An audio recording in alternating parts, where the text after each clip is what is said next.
আখি তোর রুমে যা। রুমে যাইতে বলতেছি না, রুমে যাও।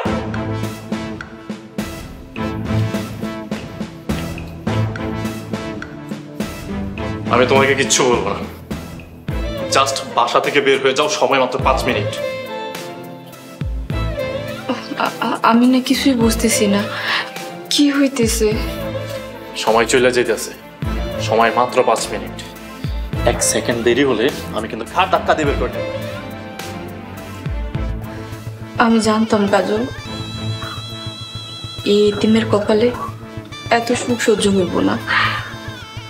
আল্লাহ আমারে দুনিয়াতে পাঠাইছে অনেকগুলা দুঃখ একসাথে দিয়ে, এত সুখ কিভাবে সহ্য হবে?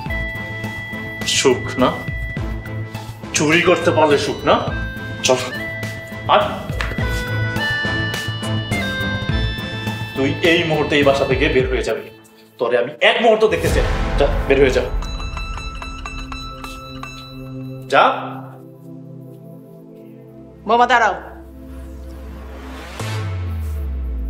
মা ওকে যেতে দাও। বৌমা রুমে যাও।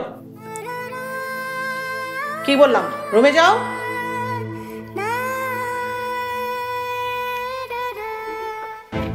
মা ওর মতো চোরের সাথে আমি আর সংসার করতে চাই না।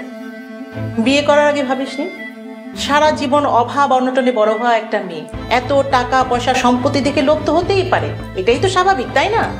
সেই জন্য তো বললাম ওকে আমি ছেড়ে দেব, ওর সাথে সংসার করা অসম্ভব। বিয়ে করে একটা ভুল করেছিস, ছেড়ে দিয়ে আরেকটা ভুল করবি, তাই তো? সমাজ পরিবার সবার কাছে আমাদের ছোট করবি, বিয়ে করে বউ রাখতে পারিস। এখন তুমি কি করতে চাচ্ছ? ওকে ঠিক করার দায়িত্ব তুই আমার হাতে ছেড়ে দে। তুই শুধু ওর কোনো কথা শুনবি না, দেখিস একসময় ওকে আমি ঠিক করে ফেলবো। কিন্তু মা।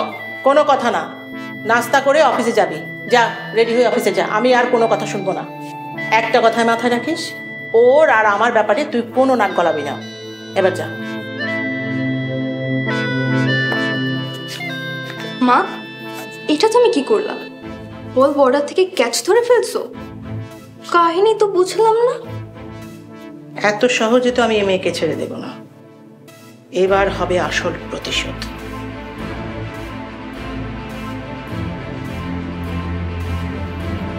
মা, মা, মা, আমি অফিসে গেলাম।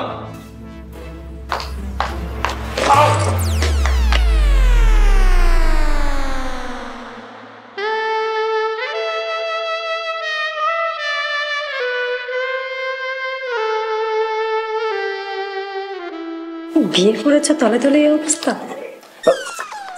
আরে নিশি, তুই কখন আসলি? কোনো কথা বলবা না। লুকিয়ে লুকিয়ে বিয়ে করেছো আবার কথা বলছো? যাও, যেখানে যাচ্ছ সেখানে যাও। আমি তো এসেছি ভাবির সাথে দেখা করতে, ভাবির সাথে ফ্রেন্ডশিপ করতে। আচ্ছা ঠিক আছে, আমি অফিসে যাচ্ছি, থাকতে রে।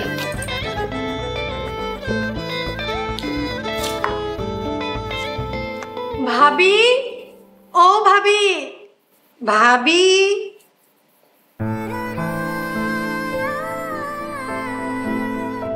আপনি কে? আপনাকে তো চিনলাম না। তোর মতো ফকিন্নি আমাকে না চিনলেও হবে।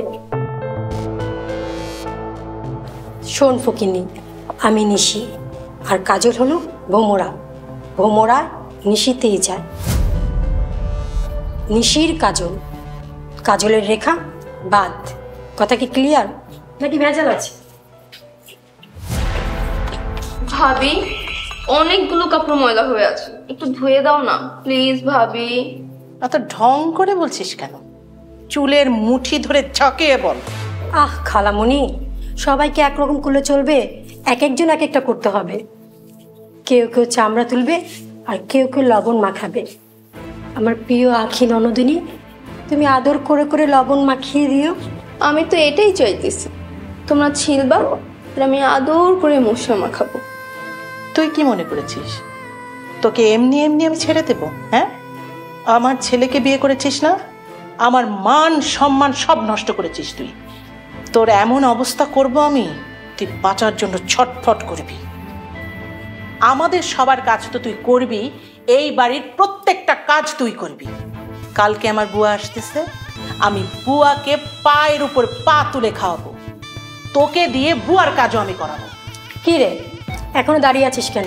যা কাজে লেগে পড়। আর শোন, এই কাপড় ধোয়া শেষ হলো আমাকে কফি বানিয়ে দিবি। ওকে কফি দেওয়ার পরে পুরো বাড়ি ঝকঝকে করে পরিষ্কার করবি তুই। ধরো তো ভাবি, তুমি এই কাপড়গুলো সুন্দরভাবে ধুবে।